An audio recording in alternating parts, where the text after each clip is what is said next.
चलो बच्चों, आज हम लोग देखेंगे मिश्रण।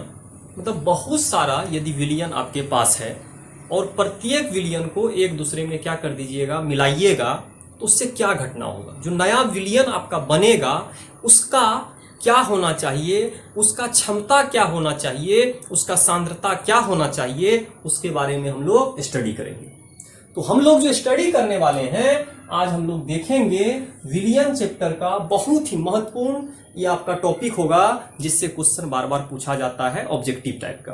ठीक है, जब बहुत सारे विलयन को आप मिश्रित करिएगा तब आपका क्या घटना होगा। तो देखते हैं। तो हम लोग को क्या पढ़ना है, दो या दो से अधिक,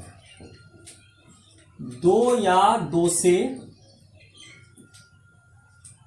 अधिक विलयन बोलिए या इसको बोलिए घोलों का मिश्रण।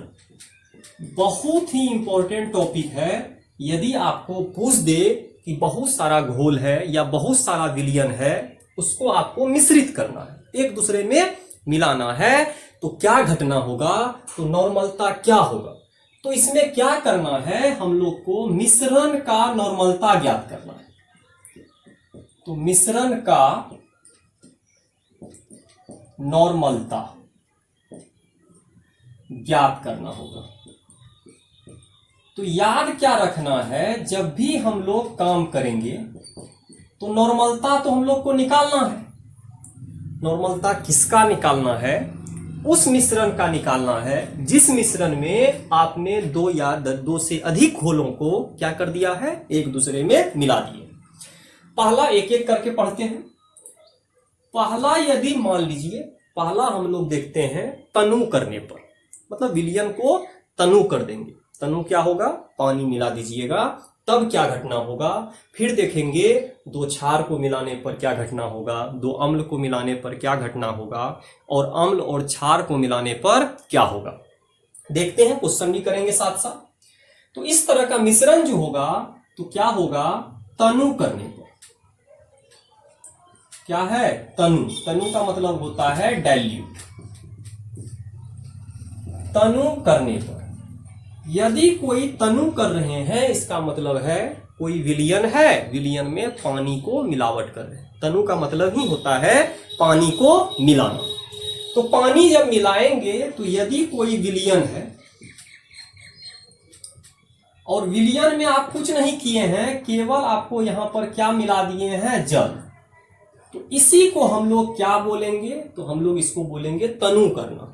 ठीक है, तो हम लोग जिसको बोलते हैं पानी पानी हो गया है, तो क्या होता है, कोई अगर शरबत बनाइए उसमें पानी डाल दीजिए, पीने में अच्छा नहीं लगेगा। तो विलयन और जल जब मिलाइएगा तो हम लोग देखेंगे उसको क्या कर रहे हैं, तनु कर रहे हैं। तनु का मीनिंग यही होता है, तनु का अर्थ यही होता है। अब चलते हैं, इसको देखने का कोशिश करते हैं। जब आप तनु करिएगा तो यहां तो इसका मतलब है कि हम लोगों को देखना होगा, क्या देखना होगा, सबसे पहले हम लोग जब जल मिलाएंगे तो सबका अपना अपना नॉर्मलता होगा, एक पहले वाला होगा और एक बाद वाला होगा।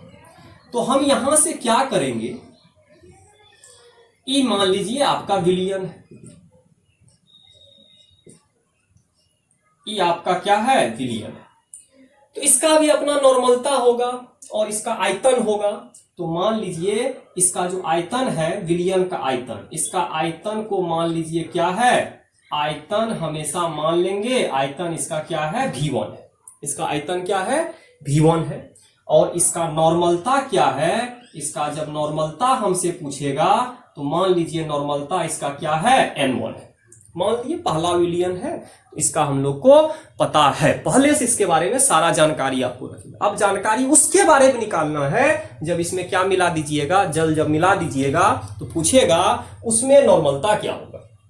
फिर क्या करते हैं, अब इसमें हम लोग क्या किए हैं, इसमें कुछ आगे का विलयन किए, मतलब इसको अब हम लोग परिवर्तन करें। अगर इसमें हम लोग क्या बोलेंगे, इसका जो विलयन है, विलयन प्लस इसमें क्या मिला दिए हैं, इसमें आप जल भी मिला दिए, मतलब तनु कर दिए। अब अगर हम इसका आयतन पूछेंगे तो इसका आयतन क्या बोलिएगा, आयतन मान लीजिए इसका V2 है और इसका जो है नॉर्मलता जो है आपका क्या होगा, नॉर्मलता जो होगा आपका क्या होगा, तो इसका नॉर्मलता मान लीजिए N2, मतलब 2 विलयन है।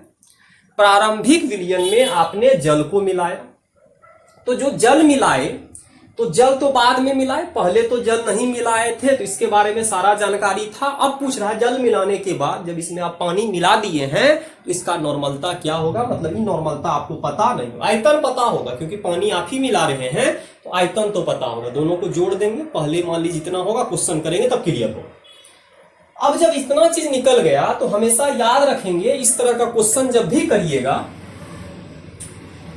आयतन को हमेशा क्या रखना है, आयतन को, आयतन जब भी आएगा आयतन हमेशा मिलीलीटर में रखना है। किसमें रखना है, मिलीलीटर, मतलब आयतन को हम हमेशा किसमें रखेंगे, मिलीलीटर में रखना है। थोड़ा सा याद करके रखिएगा कि इस तरह का क्वेश्चन जब भी बनाएंगे तो आयतन को किसमें रखना है, मिलीलीटर में। अब चलते हैं ध्यान से देखते हैं, आयतन को मिलीलीटर में रखना है और हम लोगों को एक चीज निकालना हमेशा,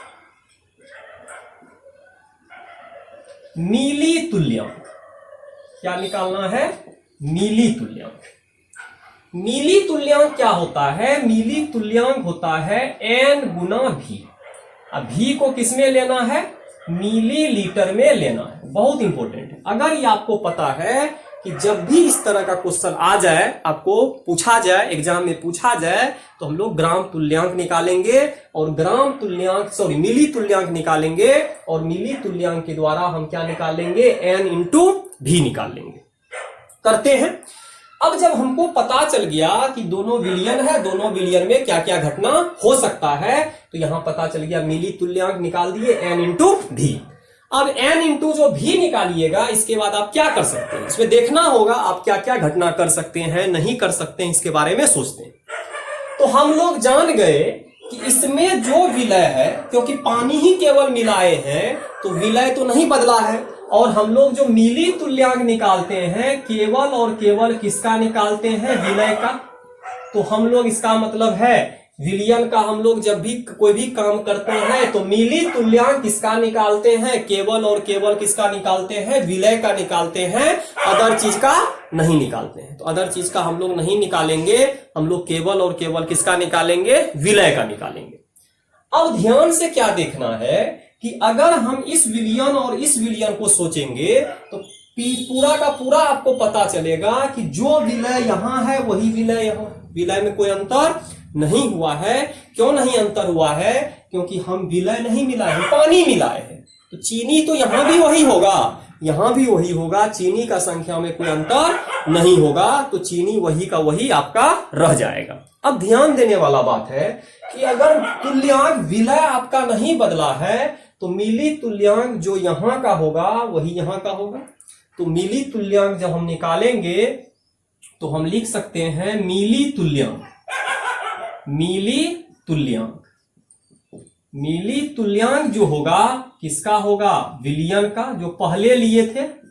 अब बराबर हो जाएगा मिली तुल्यांक, क्या होगा, मिली तुल्यांक किसके बराबर होगा, तनु विलयन के, मतलब तनु विलयन के बराबर हो जाएगा। इस विलयन को हम लोग जनरल विलयन बोलेंगे जो पहले लिए, इसको बोलेंगे तनु विलयन। दोनों में विलय नहीं बदला है, विलय अगर नहीं बदला है तो जो विलय यहां होगा वही विलय वहां होगा। फॉर्मूला लगा देते हैं, यहां से n भी है इसको तो विलयन को n1 माने हैं, n1 v1 बराबर n2 v2, इस तरह का फॉर्मूला आ गया। तो हमेशा याद रखिएगा जब आपको कभी भी क्वेश्चन आ जाए मिश्रण पे आधारित और तनु करने पे आधारित, तो हमेशा याद रखिएगा n1 v1 बराबर n2 v2। ये हो गया प्रारंभिक और ये हो गया आपका बाद वाला। तो बाद वाला अलग है, प्रारंभिक अलग है। इस पे हम लोग क्वेश्चन करेंगे तो ज्यादा क्लियर होगा। तो क्वेश्चन लेते हैं। क्वेश्चन मान लीजिए आपको दे दिया है, क्या लिखेगा, मान लीजिए यहां दे दिया है 0.2 n SCl विलयन, कोई भी दे देगा SCl विलयन, इसका आयतन कितना है, तो मान लीजिए इसका आयतन दे दिया है 400 मिलीलीटर। मिलीलीटर में क्या बोल रहा है, मान लीजिए 600 मिलीलीटर जल मिलाया जाता है। क्या मिलाया जा रहा है, जल मिलाया जाता है।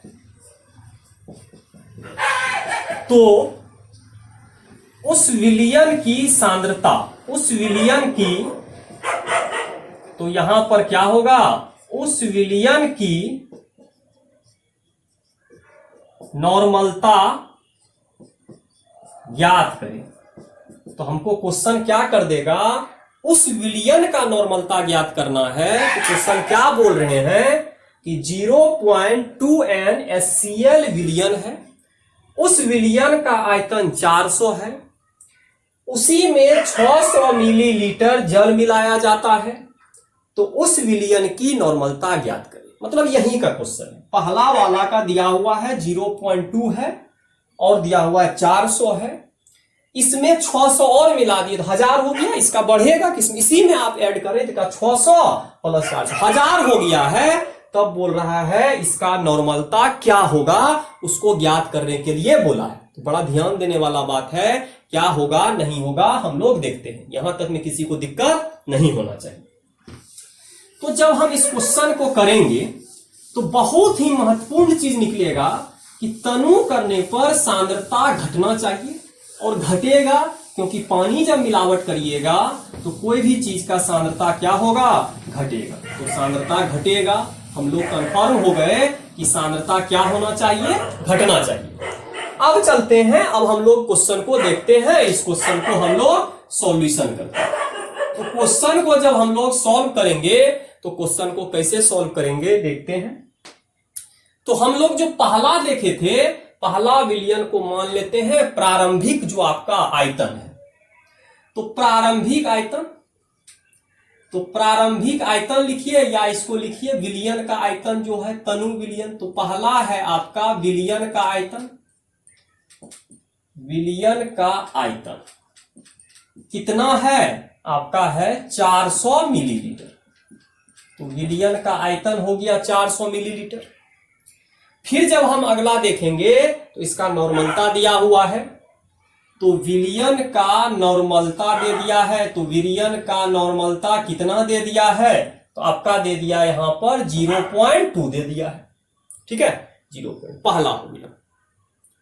फिर जब तनु करने पर, जैसे ही इसको तनु कर दिए हैं, तनु करने पर अब जो विलयन आपको दिखेगा, तो विलयन का आयतन तनु करने पर अगर हमको पूछ दे विलयन का आयतन कितना हो जाएगा, तो दोनों को जोड़ना होगा। 400 पहले है, 600 और जल मिला दिए हैं, तो यहां हो जाएगा 400 मिलीलीटर प्लस 600 मिलीलीटर।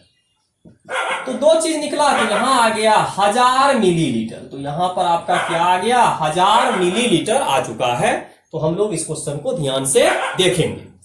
अब चलते हैं, अब जो आगे हम लोग को चलना होगा, अब क्या देखना होगा कि हम लोग को देखना होगा नॉर्मलता। तो इस विलयन का नॉर्मलता, इस विलयन का नॉर्मलता, इसको तो मान लो N2 है, ये तो पता आपको नहीं है।